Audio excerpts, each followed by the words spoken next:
เขาเอามาแค่ความข้างมาทุกคนตอนนี้ค่ะทุกคนเอากำลังสิลงไปอาบน้ำเอามาแข้งความข้างก่อนกระตอลิจังซะเพราะว่าคุณเห็นอันนี้ของเทหมุนมาแล้วอันนี้ของเทแล้วเธอชื่อว่าของเพอเป็นของเพอชื่อคนละจะมีสีเดียวด้วยกันอันไว้ใส่ไปทุกคนแล้วเราไปดูข้างใน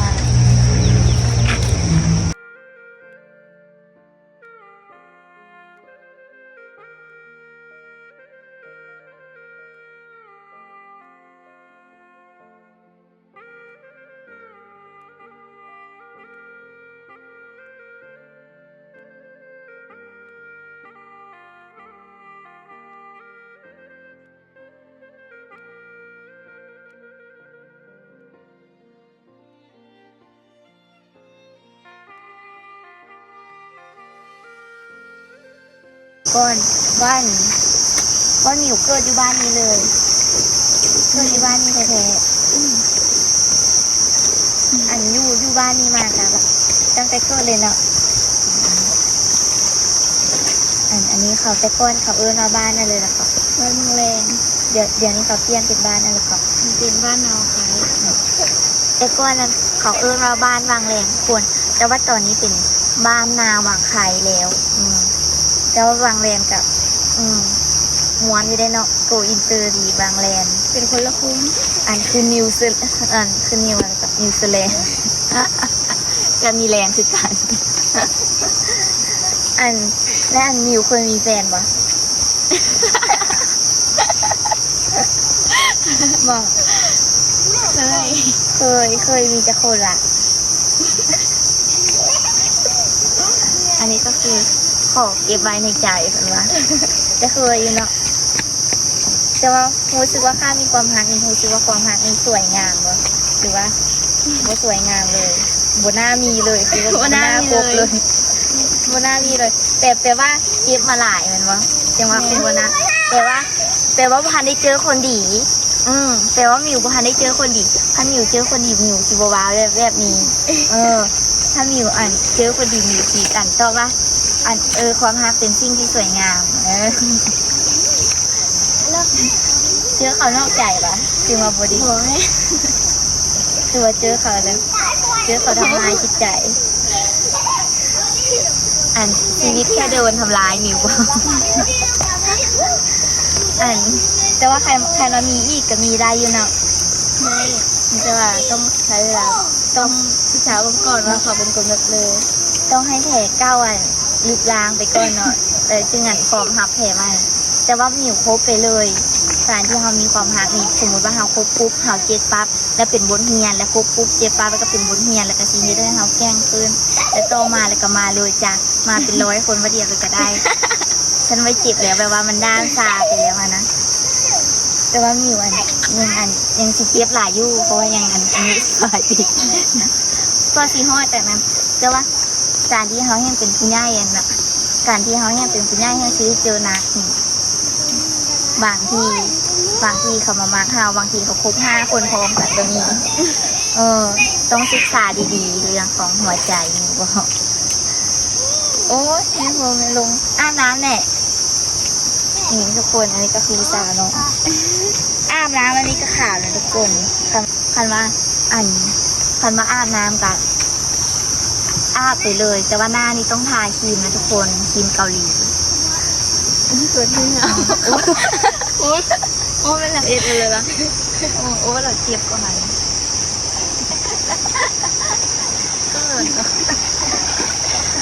ข้างในเขาเลยอันนี้ข้ามไปเอ็ดอะไรหนูมาเจอเนี่ยคือเนาะว้ายเลยแต่เป็นเห็นจุกมอเจ็ดละวันหนูนั่งยังหันไปเห็นม.6 ปีม.6 มาเข้าอีกวะหรือว่าพอแหละยันเนาะแบบเพื่อน้อง2 คนเรียนก็พอแล้วเอาไปหาเงินส่งให้น้อง2 คนเรียนเนาะแต่กะท่านว่าอันนั้นเขากะอันนี้ก็เรียนจบม.7แล้วก็บ่ได้เรียนแล้วแต่ว่าเลยก็ได้ถ้าเขาเป็นคนดีแล้วเขาก็หาเงินนั่นนะ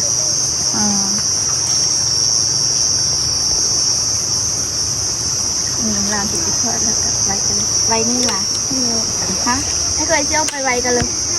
เอาไว้นี่โอเคพอดีเลยปัจจุบันหากันแล้วว่าเมื่อไรบัดอยู่ค่อยอาบน้ำแล้วเรามาซอกบ้างเลยบ่เห็นเนื้ออันหากันแล้วว่าเมื่อนะตัวยังมืออยู่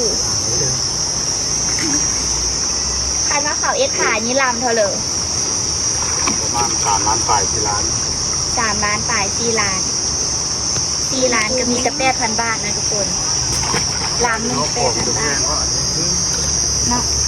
แล้วก็ยืนหน้ามาผมเรื่อง อัน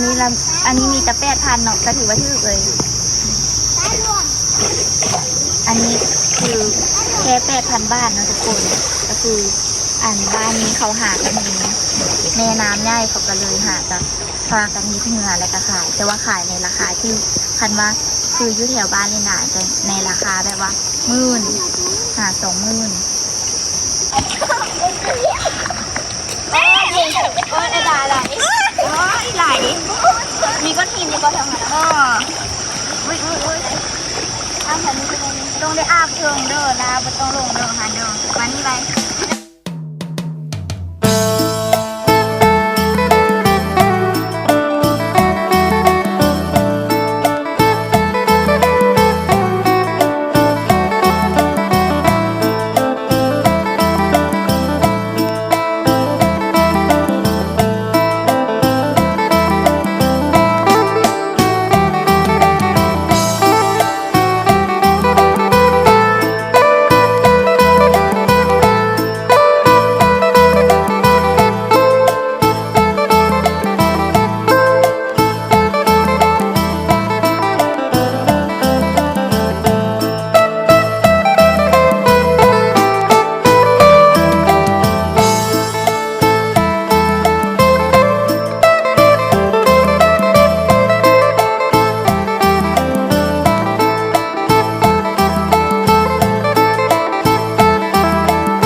เขาก็อาบน้ำแล้วก็คืออาบน้ำอันนี้ก็คือเฮ็ดให้ผิวใส